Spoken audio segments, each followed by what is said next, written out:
Hello, my wonderful students, and welcome to our third week. This is actually our first week where we're going to have our first essay due for English 111, and that is your uh, personal narrative essay.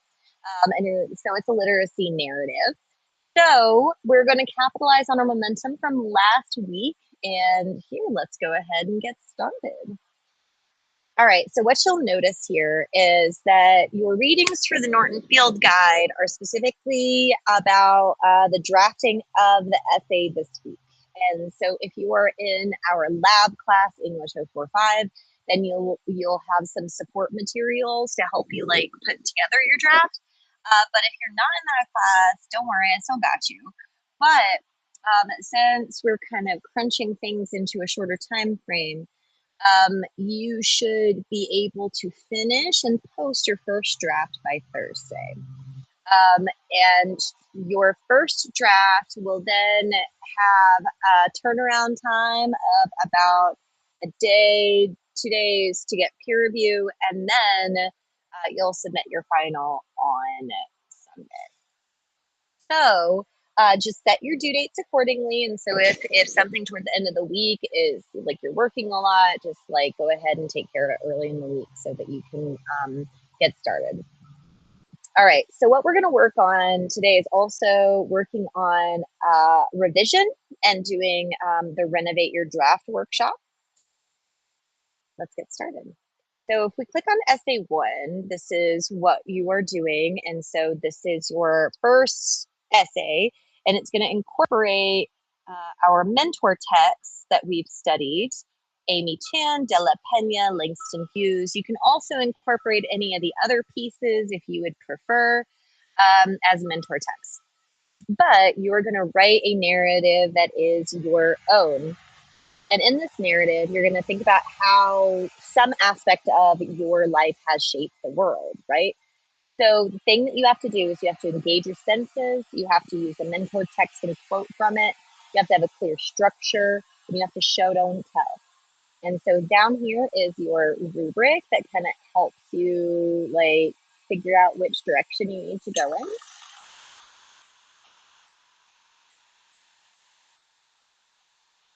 And that is going to be due at the end of the week. So the first thing that you should be doing is I'm going to show you some of these right here, the personal literacy narratives, the models. If we were in an in-person class, I would do something like a jigsaw where everybody reads these and talks through like what makes them an interesting literacy narrative. So I just gave you that so that you could kind of see what that looks like if you were in an in-person class, and so you could get some more model texts. The other thing I want to call your attention to right here is I have put MLA quick guides here. Several of you need some tweaks when it comes to your MLA format. Please review that before you submit your final draft this week. And then moving along, I've got some additional revision strategies, and then the STAR revision sheet. I'm going to come back to that in a second.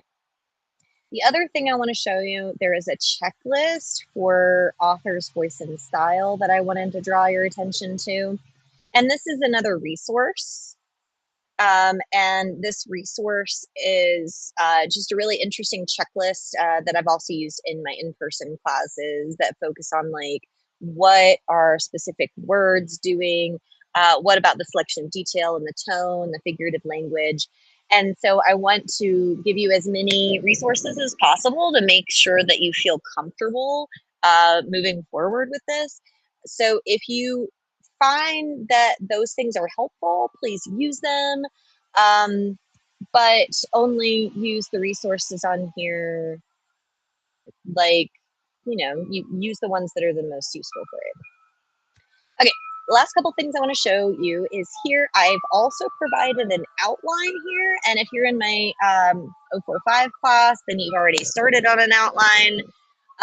But this is like a way that you could arrange your narrative. And so this is also a tool that you can use to build your narrative. Okay. All right, so those are the readings for the week. And so now let's get into the assessments. All right, so the very first thing that you should be doing this week is you should be hopping on the peer review. So that's like the very first thing.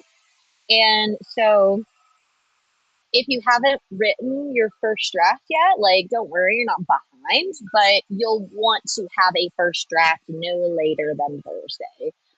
And of course, earlier is better just because that way you have a little bit more time to work with and you're not like super crunchy when it comes to time. Okay. All right. Moving. So, what you're going to do when you go to this peer review. Okay. So how you do a peer review is it's on Harmonize and you have to upload your draft. So it doesn't have to be a final draft. It doesn't have to be anything perfect, but just like what it looks like now, what you feel like you could get some feedback on from your friends in the class, from me, to kind of like start pushing your draft forward in the direction you want it to go. So you're going to upload it, okay? And then once you upload it, you're going to see that there are these buttons that pop up that say add peer review. So like as people post them, you're going to be able to add reviews. And so you have to do 2 and 1 post. And so make sure that you have done 2 and 1 post. So if you go ahead and post early, then you can take care of your peer reviews a little bit earlier as well. Don't let Harmonize confuse you because it's really just about making sure that you've met the requirements. So it'll give you a gauge of like, yes, you've done this. Yes, you've done this. I've had a couple of people reach out to me because Harmonize has marked their stuff incomplete. And don't worry, that's normal. But the best way to avoid freaking out or like thinking that you have an incomplete is by making sure that you meet the guidelines on time and that you follow the word guidelines. And it's really okay if you don't quite. I go back and review every week, but like that does happen from time to time. So just make sure that you do a post and a peer review. All righty. So the last couple things before we kind of get moving for the week is you've got this. Once you've gotten some good feedback from your neighbors here, you're going to do a workshop once you have good feedback. That's called a STAR revision. So look over your essay guidelines, set a revision goal after you've talked to a couple of peers, and then learn the STAR moves. So the STAR moves are surface and deep. So you've got like substitute, swap, vague, repeated words, take out, cut, filler, add, transitions, clarifying words, rearrange orders to create better sentence flow. And then you've got deep structural work like cutting sentences, adding new reasons, moving paragraphs, things that like are really like doing structural work.